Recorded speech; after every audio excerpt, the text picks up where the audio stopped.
spin equal sequence technique. So in spin equal sequence technique, initially we apply 90-degree RF pulse. 90-degree RF pulse. Once we apply 90-degree RF pulse, it means that we'll have a flip angle of 90 degrees. So the net magnetization will come from longitudinal magnetization and will go to transverse magnetization, which means it is in transverse plane. So this will be perpendicular to this. But after some time, we'll need to apply another RF pulse, 180-degree RF pulse. When we apply 180-degree RF pulse, because here, once we apply 180-degree RF pulse, those protons will go to transverse magnetization after absorption of that RF. And then once we turn off this RF pulse, it will start to release the RF. It means the net magnetization will start to decay. The transverse magnetization will decay to come back to longitudinal magnetization. And then, once we apply 180-degree pulse, for example, these are the protons. Initially, when they are in longitudinal plane, they are precessing out of phase, like this. I mean, they are not at the same position when they are precessing at that 64 megahertz. If this is here, this might be here. But once we apply 90-degree RF pulse, those protons will go to in phase. They will be precessing at the same time. I mean, at the same position at the time. But once we turn off this one, I talk about spin-spin relaxation. Spin-spin relaxation is the process at which those protons start to come out of phase. So when they are starting to come out of phase, okay, it means these reactions come to start to decay. But when we flip, this is like this. For example, this is a leader, and this is a lagger.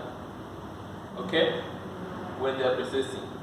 If we flip by 180-degree pulse, it will become like this. If this is the leader, I mean it is faster compared to this one.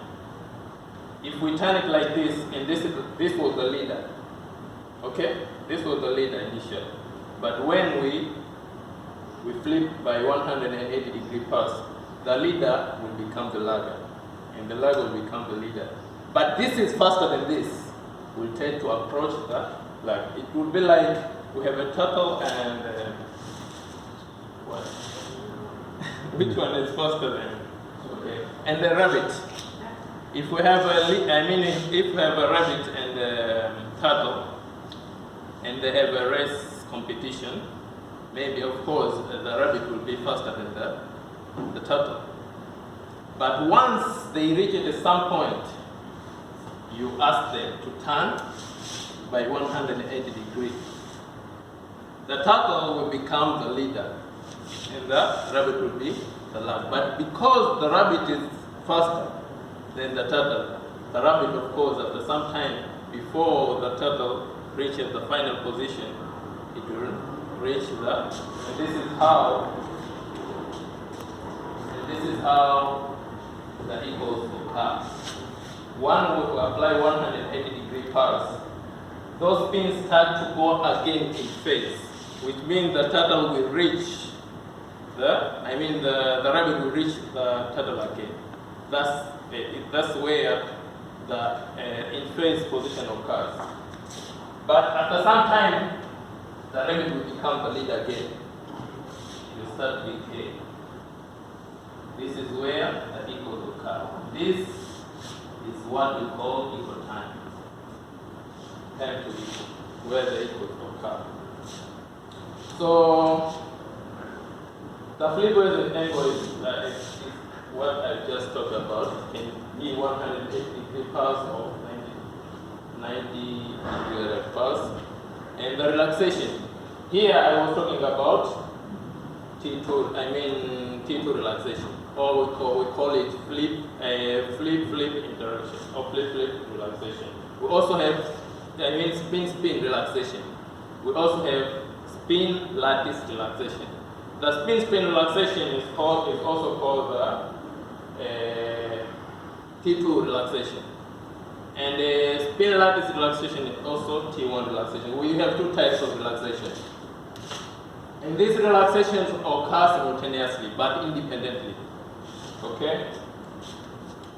Usually, the spin relaxation is what we call a decay relaxation or T2 relaxation. It's like this. And it happens very fast compared to spin lattice relaxation.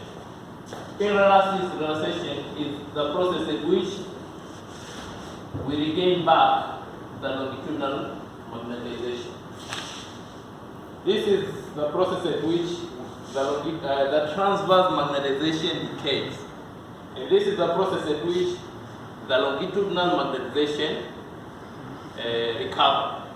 So sometimes we also call it recovered relaxation, and this is the decay relaxation. This one takes long time to complete compared to this one. So they occur simultaneously but independently. And the time at which this relaxation 37% to reach 37%, okay, is called the T2 time. To reach 37% of the initial value. And the time at which this relaxation takes 63%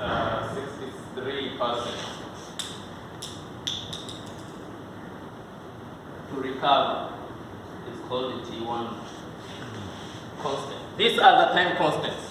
And the formula for this graph, these are exponential. This is exponential decay. We can say M, or let's call it just a signal, is equal to 0 exponential minus TE over T2. And this one, 1 minus exponential TR over T1. This graph depends entirely on T1 characteristic of the tissue, and this one depends entirely to T2 characteristic of the tissue.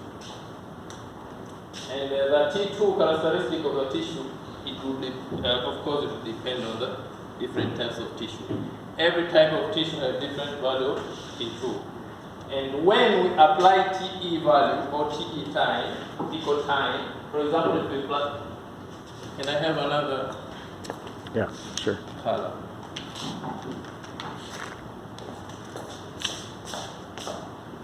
So, for example, this is for tissue A. We have another.